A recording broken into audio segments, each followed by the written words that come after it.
Yo, what the deal? It's your boy X.E.L.O. Welcome back to the channel. Thank you guys for coming back. And today what I want to do is go over the synth rack inside of Cakewalk. It's something that people don't really use. It's there, but I want to show you a couple of ways to actually use it, how it could be effective in your workflow. So let's get right into it.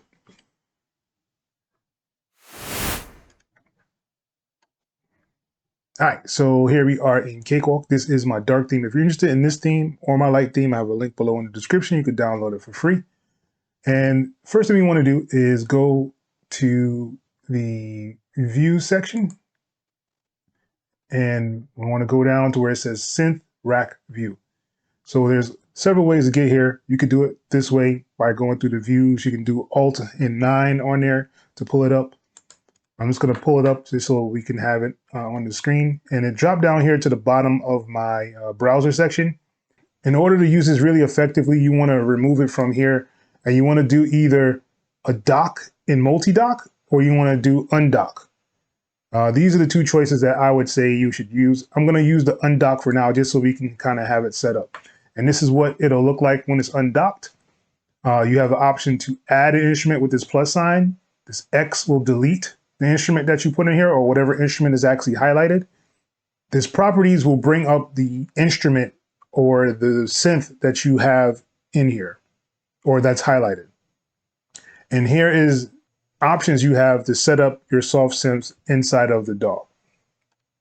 So let's go through the settings really quickly. I think this is where a lot of people have issues trying to figure out how to set everything up. So I'm gonna kind of break it down into different sections, right? So let's start from the top. So this right here, this first option is a simple instrument track, which basically combines a MIDI and audio track together. Usually you would have a synth and then you would have a MIDI. So in order to actually play the sounds from the synth, you would have to have a MIDI track. This is a combination of both of those. And this second option here is the same as this simple instrument, but you have more outs. So if you're using something like Contact, where it has 16 outs, you can use all those, you can make 16 channels of simple instruments to work with that Contact. And I'll show you that in this video as well. So this instrument track is linked to here, to this number of tracks / track pairs to create. So right now it's set to 16 because most multi-timbral VSTs have 16 outs. But if you're talking about like TTS1, that only has 4. So right now it's set on stereo audio output. So any instrument you make will have a stereo output connected. And if you want to have mono, you have an option that has mono here as well. This stereo and audio is the same as down here for this stereo and audio. So this stereo for all synths audio would be the same as this stereo up here. I hope I'm not losing you, but that is exactly the same. So this mono is this mono. Now, the only difference is these down here are only audio, period. They don't have the instrument and the MIDI connected together. These are just audio outputs. And I will actually demonstrate that a little bit in this video as well. So right here is a MIDI source. So basically what you're telling Cakewalk is, hey, I want one MIDI track created. And it's going to create that one MIDI track. And this right here is if you have a whole bunch of MIDIs and you have the first synth audio out and you just want that one out, this would be the one you would choose. But most people don't choose this one and they usually go to the all synth audio outputs in stereo, right? And this is to enable the MIDI output if available. So if you're using the simple instruments, it's going to automatically do this. And this is telling it, hey, we need to make a MIDI output as well. All right, so over here gives you an option to open the windows once you have selected your synth. And it'll open up the synth from the properties page. It's the same thing as this properties right here, this little box. And the Synth Rack View will open up this actual Synth Rack View. Right, so I'm gonna click on those just so you can actually see that. I'm gonna do the MIDI source and I'm gonna do the outs here. And I'm gonna hit OK. Right, I'm gonna close out this synth rack because I wanna bring it up another way. Right, so let's go through the plugins here and let's go to instruments. All right, and I'm gonna do the Cakewalk TTS1. I'm gonna click on this one, right? So I double click it and it pops up that same window, the same synth options. So I'm going to hit OK and it's going to open up TTS1 and it's going to open up the synth rack as well. All right. So said, so done. So here is the TTS1 that opened up. Here is the synth rack that we already had. So let's close out of TTS1. And we have the sync rack here. And of course, like I was saying, here is the MIDI track. So it created one MIDI track and 4 outputs. So I do have a setup on here for TTS1. So I'm going to use the XL1. The only thing about this now is I have to change the MIDI for each one of the tracks. So if I'm on this one, all right, so if I'm on this MIDI, I have to choose which one is going to come out of. So if I'm on 1, it'll play from the 1, which is the guitar, right? And I have to change this one to 2. So now it's playing the pizzicato strings because it's playing from channel 2, channel 3, which is the strings, and 4, which is the bass. All right, so this is one way of actually getting everything set up. I don't necessarily like to do it this way, but it is an option that you have to set it up inside of Cakewalk using the synth rack. So you have your synth rack here. So let's go through some of the things that didn't pop up before. Now you have your TTS1 in here. You can rename it here if you wanted to by double clicking in there.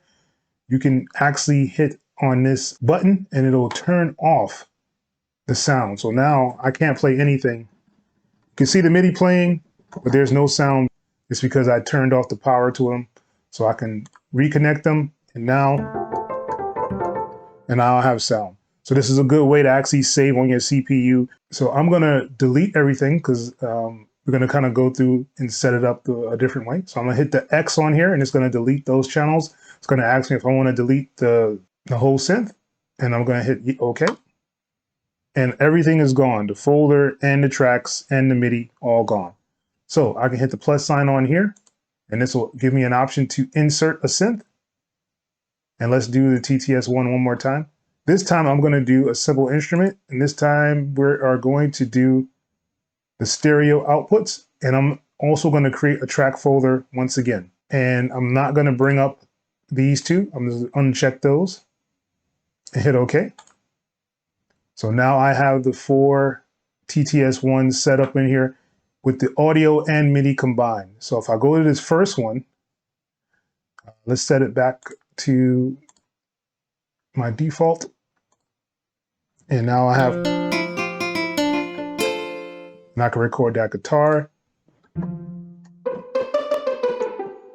I have that.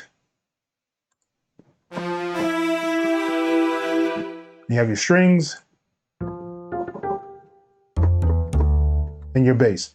So all these are set up in here. Now I have a folder. I can just collapse the folder if I want to. I can change the name here. But let's actually get into another synth that actually has more functions inside the synth rack.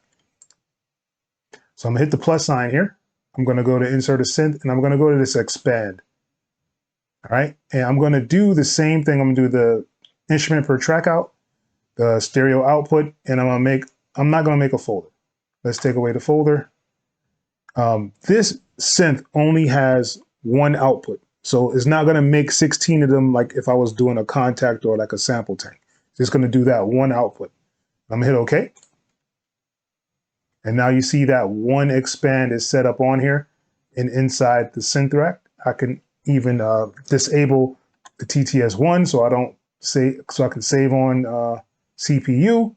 And now I have the expand here. And you see there's a couple of other options. So there's 4 other options that pop up when you have a synth that you can actually edit further. Right? So you have a read, you have a write, you have this option to assign control knobs. So if you click something inside the synth, you'll be able to link it. And this is to show and hide those controls. So I'm going to click on this one. And as you see, it brought up some little boxes here. And if you right click on one of these boxes, it'll bring up all the things that you can actually assign inside of the synth. You could do it this way, or you can pull up the synth, which is probably a little bit easier, and go through that way. So I'm gonna pull up this expand. I'm gonna move it over so you can kind of have them all on the screen here. All right. So we have expand here, and let's say we want to learn the level. So you click on this option right here that says assign control knobs. And once that's blue, that means that it's going to start reading whatever you're trying to move. So I'm going to click on this level one. Let's click on this level for the actual sound. Let's click on this pan. So we clicked on three things. And if I click on this now, this assign control knobs, it'll give a pop-up window that says 3 parameters with touch during learn. Are you sure you want to assign these to the control? You hit yes. And now you have them assigned right here. You could use them as automation lanes. It makes it a lot easier to do automation this way. This is one of the perks of using the Synth Rack. The only thing about it is, let's say you had it docked. If you have it docked to like your bottom, as you see that it doesn't give you those options. Those options are no longer there. So you want to make sure you're either in multi-dock, which will bring it inside of your multi-dock section, where your console is, or you want to make sure that you have it on its own undock. Those are the only ways to see these extra features that it actually has. I'm just going to record something really quickly just so we can see how everything can work together.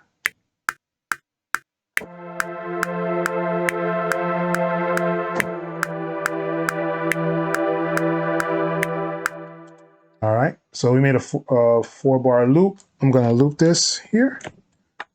Okay, I'm going to hit this little drop down so we can see the MIDI. And we can even mess with the master volume or the level. So I'm gonna bring up expand so we can see what's going on. So if I move this one, as you see, that fader is moving back and forth now. And if we move this one, that moves the level for this, the actual synth up here.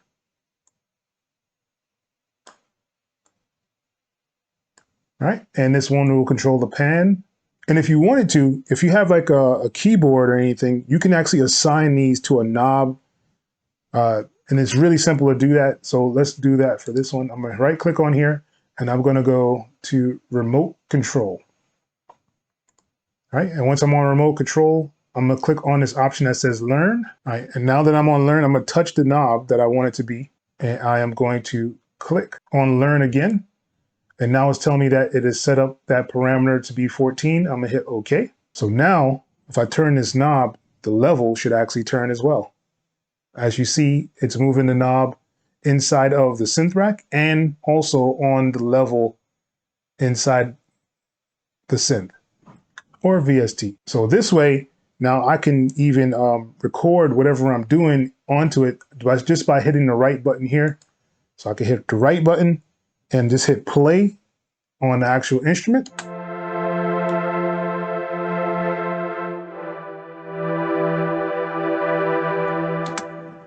And now I have a new automation lane created for the volume level right here. And I can also do that for the panning. So I'm actually just do it with my mouse. I'm gonna just push it up and down with the mouse. So I'm gonna hit play.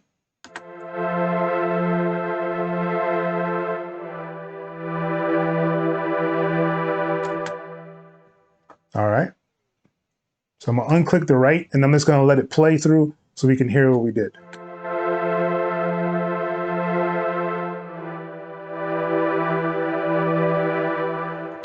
And that's simple to do inside of the Synth Rack. It gives you that control that you want if you're just trying to do a lot of automation.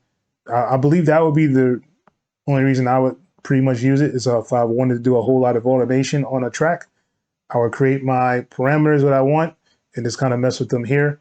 You can do the same thing up here inside of the automation lanes. And as you see, all the automation lanes are here.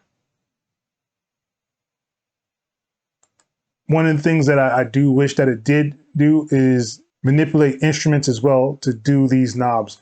I'm gonna give you an example. I'm gonna create a contact, all right? And if you're gonna do contact, I'm gonna do a folder for it. It's gonna create 16 tracks because I have it set to per out. If I just wanted one track, I would put it on simple instrument and it'll just do that one instrument. But I'm just gonna do the whole thing. All right, and as you see, it only made one contact inside the synth rack, and I can minimize this section here. And I can right click in here and see all the things that I can change inside of contact, right? The only like downfall of it is if you're trying to use it inside for an instrument, it doesn't let you do for an instrument. But I'm just gonna pull up couple of these here. I'm just gonna run a batch so it'll set those up for me. All right.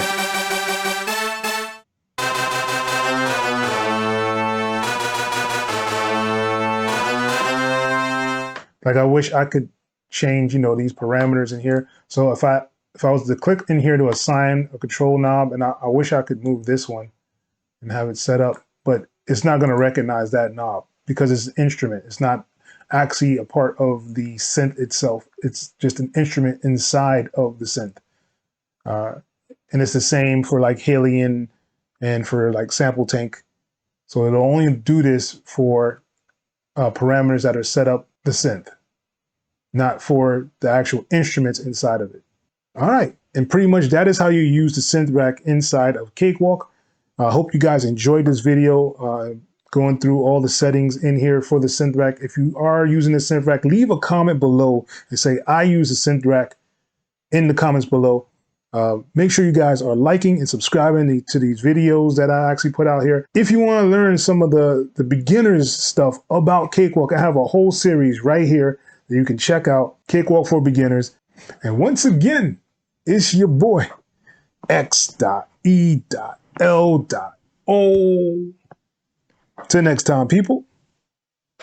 Peace.